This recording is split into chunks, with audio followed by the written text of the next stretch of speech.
রাজধানী শহর ঢাকার বিভিন্ন প্রান্তের মানুষের জীবনযাপন ভিন্ন ভিন্ন ধরনের। সুযোগ সুবিধা আর সংকটে যেমন রয়েছে ভিন্নতা, তেমনি সংস্কৃতিতেও রয়েছে নানান পার্থক্য। পর্যায়ক্রমে আমরা যাব আপনার এলাকাতেও। আজ জানবো মূলত আবাসিক এলাকার খবর।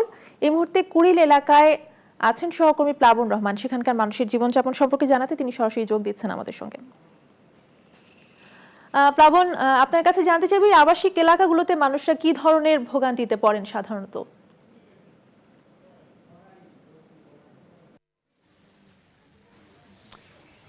আমি এখন দাঁড়িয়ে আছি আসলে কুড়িল থেকে কিছুক্ষণ আগে এসেছি আমরা কড়াইল বস্তি, যেটি আসলে গুলশান বনানী এলাকা নিয়ে আসলে গঠিত।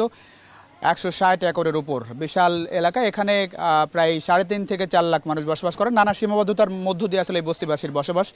একটু ক্যামেরা ফ্রেমে দেখাতে চাই তারা আসলে কি পরিমাণ সীমাবদ্ধতার মধ্যে দিয়ে বসবাস করতে হয়। একরকম বাধ্য হয়ে তারা ঢাকায় বসবাস করেন।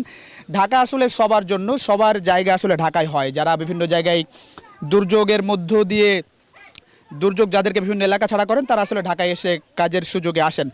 একজনের সঙ্গে একটু কথা বলতে, তারা আসলে কেন ঢাকায় থাকেন। অনেক কষ্টে থাকেন আপনারা, হ্যাঁ, কেন ঢাকায় থাকতে হয়? কিছুক্ষণ আগে বলছিলেন কেন ঢাকায় থাকেন।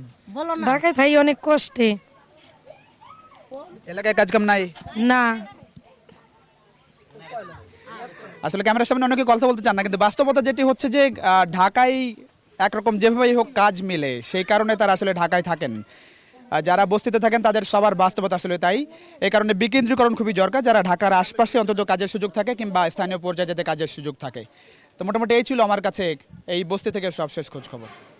প্লাবন, অসংখ্য ধন্যবাদ আপনাকে। দর্শক, কড়াইল বস্তি থেকে সেখানকার মানুষের জীবনযাপন নিয়ে জানাতে আমাদের সঙ্গে যুক্ত হয়েছিলেন সহকর্মী প্লাবন রহমান।